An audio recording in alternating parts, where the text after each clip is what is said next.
The Flannan Isles, a remote and rugged cluster of 7 tiny islands, lie exposed to the full fury of the North Atlantic. Known as the Seven Hunters, they are a place of stark, desolate beauty. Upon the largest of these, Unravel, a lighthouse was built to guide ships through these treacherous waters. For centuries, the isles had been uninhabited, a place of superstition and eerie local legends. Shepherds would bring their flocks in summer but would never dare to stay the night. The lighthouse, completed in 1899, was a triumph of engineering against nature. It was manned by a rotation of 3 keepers, their only company the seabirds and the ceaseless wind. In December of 1900, the keepers on duty were Thomas Marshall, James Ducat, and Donald MacArthur. They were seasoned men, well acquainted with the solitude and dangers of their profession. The routine was monotonous but vital. Keep the lamp lit, no matter the cost. On December 15th, 1900, the steamer Arctur, en route to Lighthouse, noted in its log that the Flannan Light was not operational. This was a serious and alarming observation for any vessel in the area. Information was passed to the Northern Lighthouse Board upon the ship's arrival in port. However, due to severe weather, a relief vessel could not be dispatched immediately. The relief ship, the Hesperus, was scheduled to sail to the island on December 20th. Its journey was delayed by the same tempest that had been battering the Scottish coast. Finally, on Boxing Day, December 26th, the Hesperus arrived at Unravel. Captain Jim Harvey commanded the vessel, carrying relief keeper Joseph Moore. An unsettling silence greeted them as they approached the landing stage. There was no flag flying from the flagpole, a breach of standard procedure. The provision boxes, left for restocking, were untouched on the landing platform. No one from the lighthouse came down to meet the boat, a deeply worrying sign. Captain Harvey gave a blast of the ship's whistle, but there was no response. He then fired a flare, its red arc cutting a desperate path across the gray sky. Still, the island remained unnervingly quiet. Joseph Moore, the relief keeper, was the first to be rowed ashore. He later reported an all-encompassing, dreadful sense of apprehension. Moore ascended the steep, winding stone steps to the lighthouse complex alone. He found the main gate to the compound closed. The door to the lighthouse tower itself was unlocked. Inside, the first thing he noticed was the cold, dead air. In the kitchen, an overturned chair lay on the floor, as if someone had pushed back from the table in a hurry. The keeper's meal, a plate of salted mutton and potatoes, sat on the table, completely untouched. The clock on the wall had stopped. In the sleeping quarters, the beds were unmade, a sign of a departure from the keeper's disciplined routine. A set of oilskins, the heavy-duty waterproof gear for storms, was missing. This suggested that one keeper had gone out into the storm. However, 2 sets of oilskins remained, implying the other 2 men had gone out without them.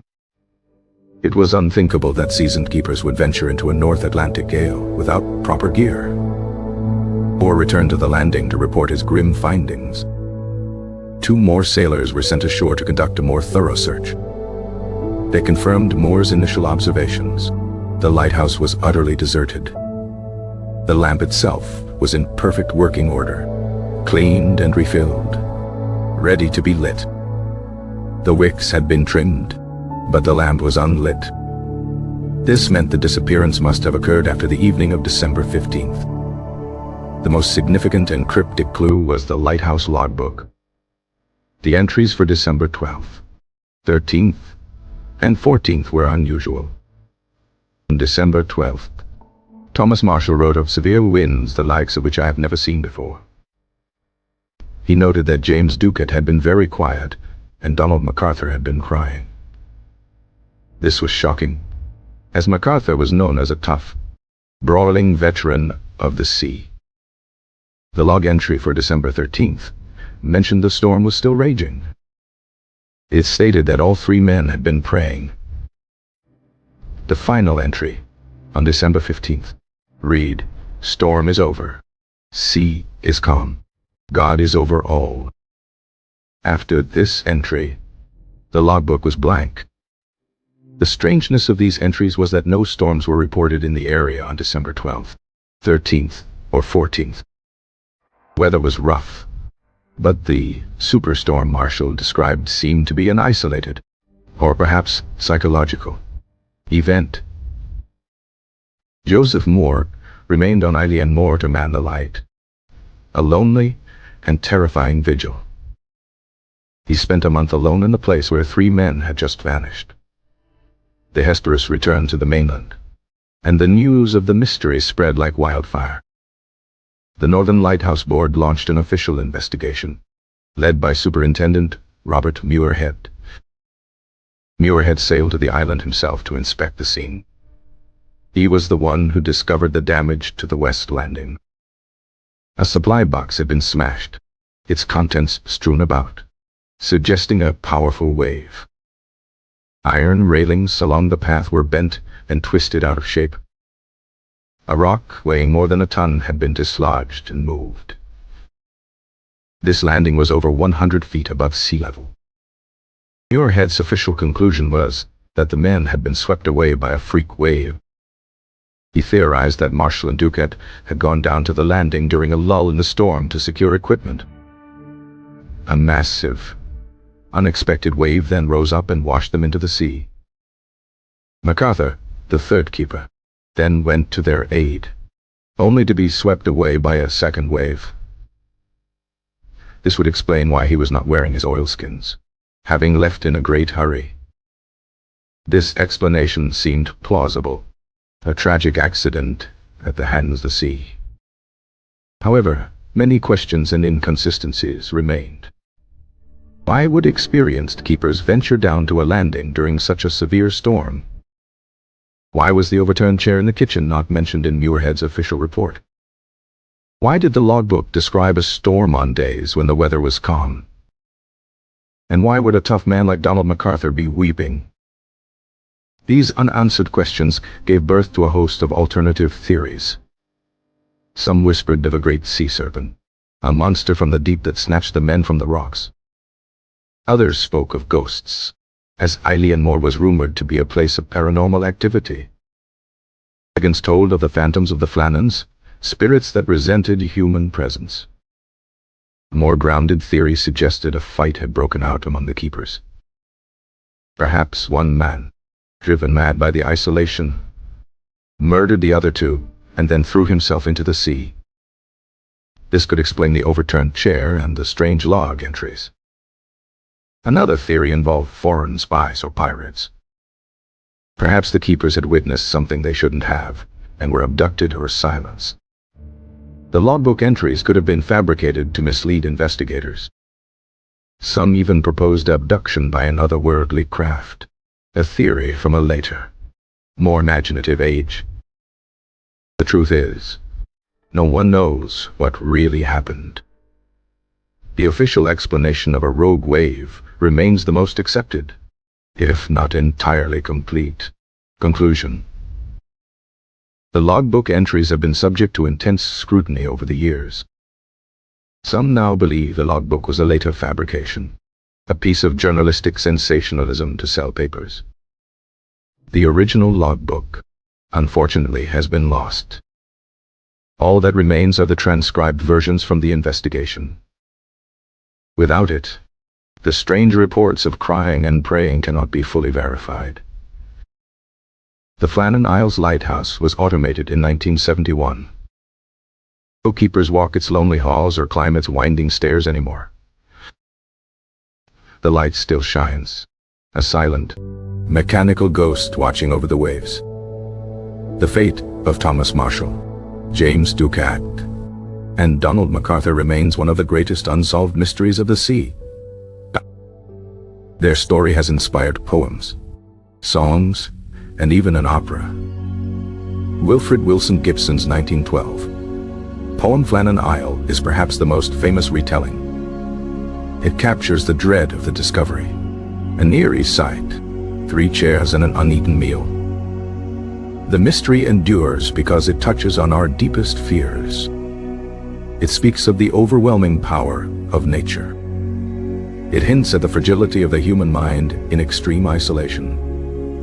And it leaves a vast, unfillable space for the unknown. The sea around Eileanmore keeps its secrets well. No bodies were ever recovered from the churning Atlantic. The 3 keepers simply vanished from the face of the earth. The wind howls around the stone tower, carrying whispers of their names. Each wave that crashes against the cliff seems to echo the unanswered question. The incident served as a stark reminder of the perils faced by lighthouse keepers. Their lonely vigil was a constant battle against the elements and isolation. The story became a cautionary tale told in coastal communities for generations. Speculation about the keeper's psychology has been a recurring theme. Could cabin fever have led to a tragic, desperate act? The idea of a shared delusion, a folie à trois, has also been explored. Perhaps the storm in the log was a metaphor for an internal, psychological turmoil. This interpretation adds another layer of tragedy to the event. The physical evidence, however, points back to the awesome power of the ocean. Modern oceanographers confirm that waves of such height are rare, but entirely possible. A wave hitting the cliffs could create an upsurge of water with incredible force. This could have created the illusion of a storm at a specific, localized point. Keepers may have gone to investigate a noise or initial damage from a smaller wave. Then, the true monster wave arrived without warning. This rational explanation accounts for the physical damage and the missing men. It does not, however, explain the crying, the praying, or the stopped clock. These details are what elevate the story from a simple tragedy to an enduring legend. The mystery is a tapestry woven from fact, speculation, and folklore. Each thread represents a different possibility, a different fear. The abandoned meal remains a particularly haunting image. It signifies a life interrupted in the most abrupt way imaginable. The silence they found was not peaceful, but loud with unanswered questions. Over a century later, we are no closer to a definitive answer. The story of the Flannan Isles keepers is frozen in time, just like the clock on the wall. Their disappearance is a chilling testament to the wild, untamable nature of the sea. The lighthouse on Eileanmore stands as their silent, stone memorial. It continues to send its light into the darkness, a symbol of vigilance against the unknown. The fate of its first keepers, however, remains shrouded in the Atlantic mist,